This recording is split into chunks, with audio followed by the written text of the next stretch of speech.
Hi, I'm Steve Barasch, founder and president of Barasch Architects and Associates, Inc., a 33-year-old architecture, planning, and engineering firm. We have offices in San Luis Obispo and Pasadena, California. I hold a Bachelor of Architecture degree from the University of Arizona and a Master's of Architecture and Urban Design from Rice University in Houston, Texas. Spent 3 years in London as the first PhD student at the Architectural Association, studying in conjunction with the Tavistock Institute of Human Relations.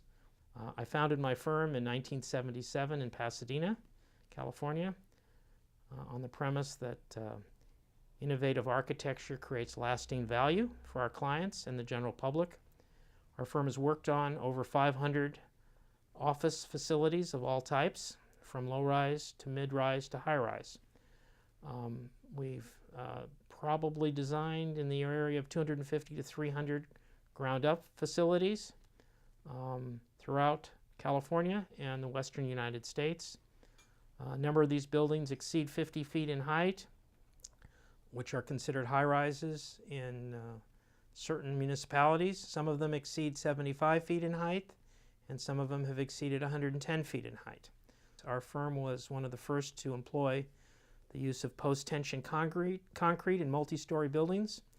Our firm also pioneered the use of site-cast concrete, and our firm designed the first 3-story tilt-up or site-cast building in Southern California. So you can see we have had experience in both concrete and steel structures, multi-story structures of all types and sizes. Approximately 3.5 years ago, I read some articles, I think it was the LA Times and some other periodicals about some inconsistencies in the government analysis and summary of the Twin Tower collapse. And about 4 to 6 months later, I attended a lecture here in the city of San Luis Obispo, I think presented by Richard Gage and some associates, that went into more detail about some of those inconsistencies, and how the third tower, which was not hit by a jet aircraft, also collapsed almost at the same time. So it certainly raised some curiosity in me about these circumstances. Some of the inconsistencies that I found rather curious was the fact that the buildings came down rather fast. They came down in a rather symmetrical pattern. They came down from the top down without a asymmetrical form at all. Buildings tend to be delayed as they collapse. They don't just pancake down like this in a very short period of time. And it became obvious to me that with all the modern fireproofing techniques and life safety systems, which are checked constantly, the temperature, even with jet fuel, could not, in my mind, bring a building down this fast in this pattern. There would have to be some delays where some of the lower floors, which may have not been impacted by the crash, would support the collapsing upper floors for a period of time. And clearly a more asymmetrical pattern should have been present. Regarding the third tower, which was not hit by a jet, I just don't understand this one at all, because the temperatures that it would take to cause the third tower to collapse would have to be a lot higher than the yield strength of the steel and the fireproofing materials around the steel that encapsulate the steel. I'm sure that steel, both the beams and the columns, had at least a 2 to 3 hour fire encapsulation that would prevent the steel from being exposed to this kind of heat for a much longer time than actually happened. It also came down probably as fast as the Twin Towers, if not faster, in a much more symmetrical pattern. I don't understand it. Modern steel buildings do not behave in that manner, and clearly there's a 2 to 3 hour insulation around the structural frame that would preclude it from collapsing that quickly. There might have been smaller pockets of fire throughout the building, but there was no major reason why that building would come down in the way it did, and as quickly as it did.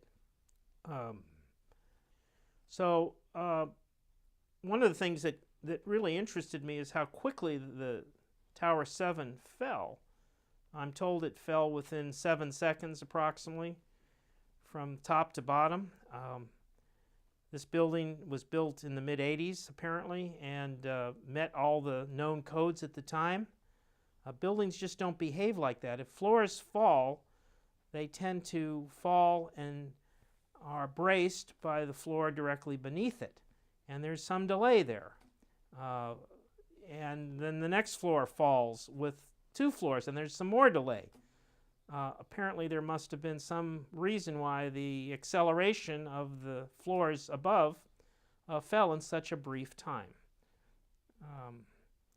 It was built apparently to a fairly modern code, which required stiff columns, stiff beams, and a great amount of fireproofing throughout the beams and the columns. So this is a mystery to me. There must be some other factors that may not have been considered.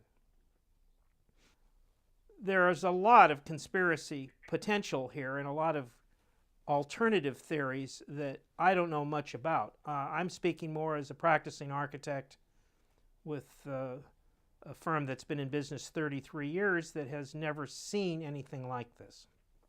There needs to be a lot of further investigation into other possible theories of why this building collapsed due to fire, and any fire-related occurrences that might have been present at that building. I mean, clearly, if buildings don't behave like this, there needs to be a more thorough investigation of what may have caused this building to collapse in the manner that it did.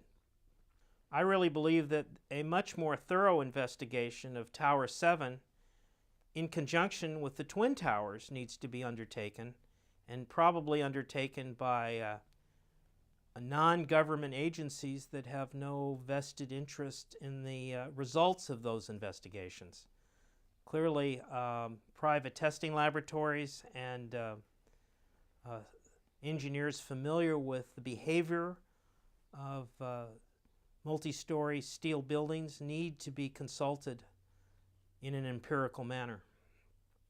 According to the records, the building was 110 floors, approximately 43,000 square foot per floor,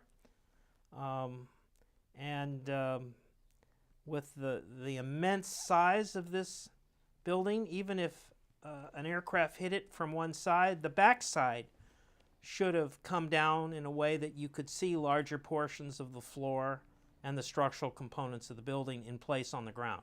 After all, there was 110 floors in each building, and each floor plate was over an acre in size, which exceeded 43,000 square feet. There are planned demolitions of, Pruitt-Igor, is a classic case of a building that fell, and it fell in a certain way because it was demolished in a certain way with time charges and trigger charges. This project may have been the largest collapse of its kind, but other buildings have collapsed before in symmetrical manners, but they're planned to collapse that way.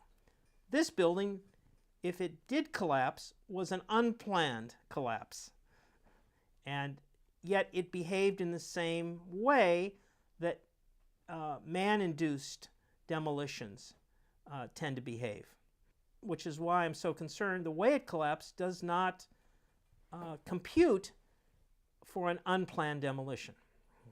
There was not an independent outside empirical investigation completed here, and perhaps it's time for, before too many years pass and people pass on, that kind of empirical, thorough investigation from people who do not have any biases or political leanings occurs.